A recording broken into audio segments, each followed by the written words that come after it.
Aquí Muy lindo. pregunta Bolita Draw, ¿qué recomiendas para crear personajes interesantes y persuasivos? Sí, si le quieren Eh, preguntar cosas a Matías, pues ahorita es el momento.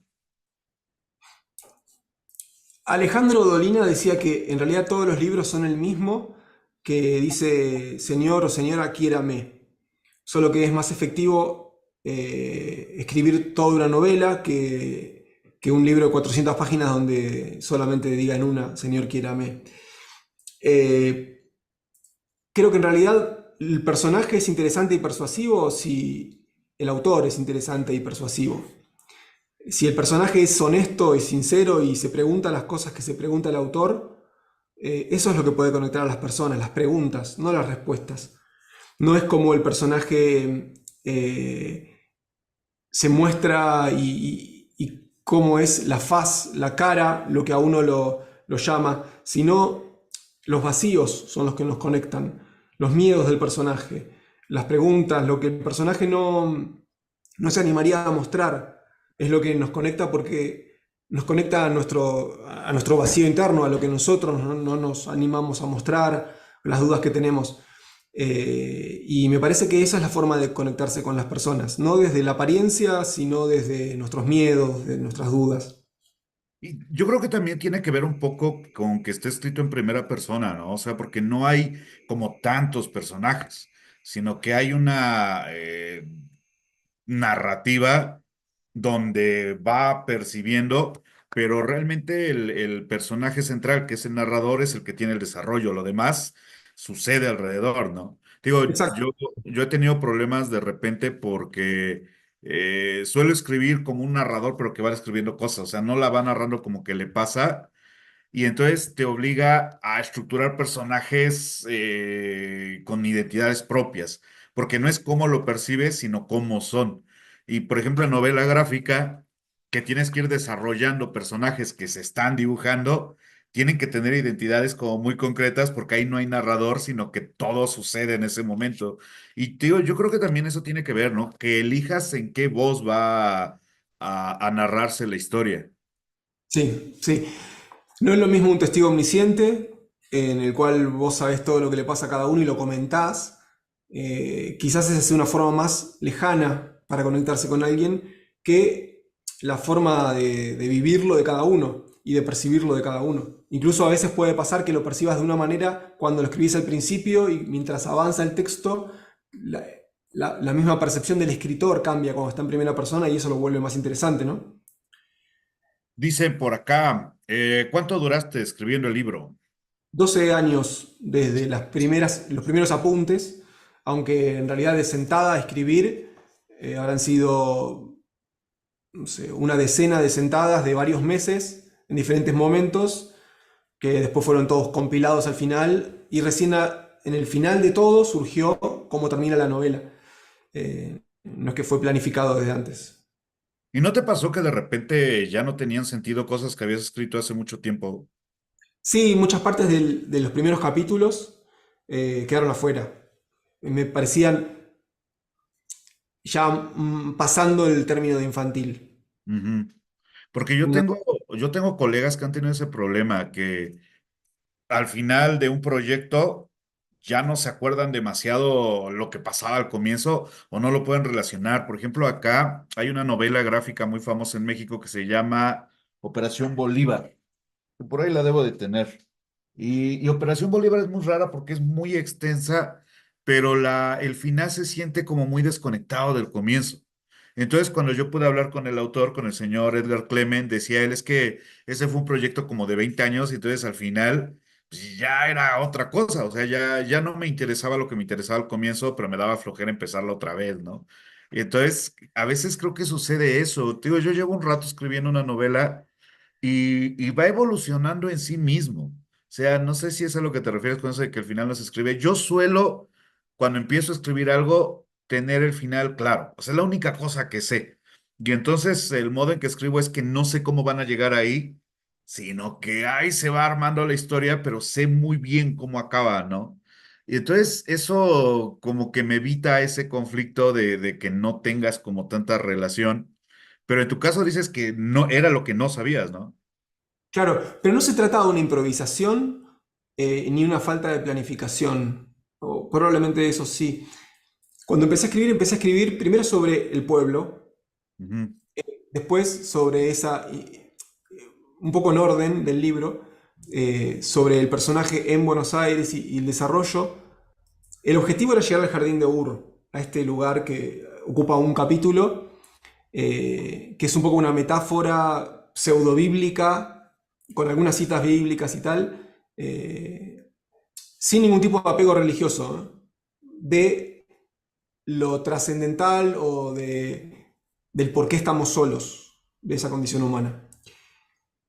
Y una vez escrito todo eso, y lo pensé y lo reflexioné después, el final era inevitable. Era inevitable que termine así. Que no es con la muerte. O sea, muchas personas, se murió el personaje. No, no se murió, o no sé. Pero me parece que cerró muy lindo el libro. Tiene un cierre como muy redondito. Que creo que no lo podría haber planificado. O no se me hubiese ocurrido un final así para una novela. Si no se hubiese dado de esta manera, ¿no? Dice acá, ¿cuáles son tus fuentes de inspiración, Matías? Pregunta Tessel Khan. Les recuerdo que nos pueden apoyar con su super chat, con su like. Estamos transmitiendo en vivo con el señor Matías Vivot desde Argentina, hablando de su novela El Jardín de Ur, la cual pueden conseguir en Amazon. Recuerden que pueden dejar sus comentarios, super chat, sus likes y sus preguntas para el autor. Fuentes de inspiración, bueno, salvando las distancias diametrales, ¿no? Borges decía que no era un gran escritor, sino un gran lector, que importaba lo que había leído más que lo que había escrito. La mayoría de las cosas suceden de leer a otros autores.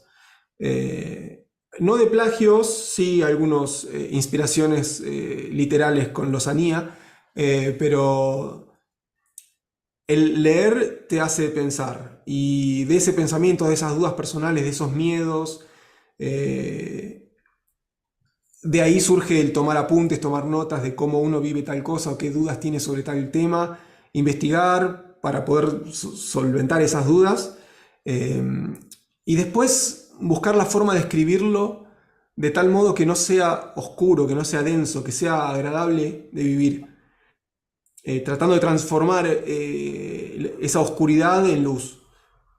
Es difícil porque hay temas que sí son oscuros, pero eh, incluso, bueno, como vemos seguido en el canal de Soriano, de la oscuridad a la luz, ir sacando las luces, termina dando una forma de ver una obra en la cual son las luces las que dan forma y en la oscuridad podemos percibir, presentir formas y cosas que suceden, pero, pero esa luz que da la forma a los cuerpos, que da la forma a la narrativa, aparece sola cuando, como en el caso de la novela, el final apareció solo después de los lugares hacia donde se había llevado la historia, ¿no?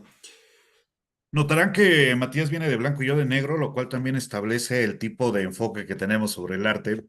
Es que también tiene su público el oscuro. O sea, a mí la idea de la mucha luz me parece sobrevalorada. Incluso en la pintura barroca yo le doy más importancia a la sombra que a la luz. Es más relevante la sombra que dibuja formas que no existen que la luz que revela las que sí existen, ¿no?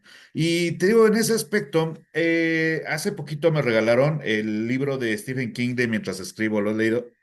No, no. Literalmente es un manual que improvisa él de cómo escribir una novela, pero tiene en la portada, si quieres ser escritor, lo primero es hacer dos cosas, leer mucho y escribir mucho.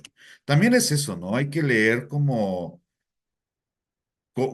si fuera una lección al mismo tiempo que estás consumiendo una novela, ¿no crees? O sea, yo ya no puedo leer cosas sin decir, esto me sirve de acá. Venga, ¿no? No sé si te pase a ti. Leo con una libreta yo al lado, siempre. Y tomando apuntes.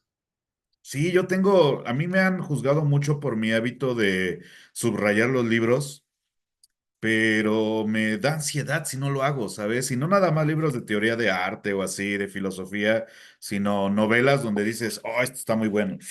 De hecho, en el caso de tu libro lo tengo acá marcado algunas cosas de, me voy a robar esto. Porque también es otra cosa, hablas como que ya repetiste un par de veces esto del plagio. Yo no creo que el plagio, o sea, plagio es que puedas equiparar párrafos completos que digas lo sacó de acá. Pero pues también hay como una, si estás hablando de los grandes temas de la condición humana, pues en algún momento te va a remontar a Shakespeare, te va a remontar ¿cómo se llama? Milton, o sea, es como un poco imposible que si ya leíste La Divina Comedia, no, y vas a escribir algo que por ahí tiene amor, desgracia y drama, pues por ahí se te escapa un poquito de la admiración a Dante, ¿no? O sea... Yo creo que también es otra cosa. De repente, esta idea de que hay que ser completamente original todo el tiempo, pues sí, pero te terminas tragando libros que dices, güey, ese tiempo es algo que nadie me va a devolver, ¿no crees? Mira, vos nombrabas la Divina Comedia y yo pongo adelante entre los colaboradores involuntarios. Pero fíjate que la Divina Comedia, la flauta mágica de Mozart, lo que me costó el amor de Laura de Dolina, ¿Sí lo pondrías al mismo nivel? es la misma historia. Bueno, sí, pero digo, No digo lo pondré al mismo nivel, no importa el nivel. Si querés, el Jardín de Ur es un poco la misma historia. Eh, y la originalidad no es lo que pasa en la historia, es cómo lo contás. Evidentemente Dolina escribe muy distinto, pero muy distinto a Dante. Pero pues, lo que le pasa es lo mismo, es histórico y a la vez es actual. sí, ¿no? Como que al final todo es Gilgamesh.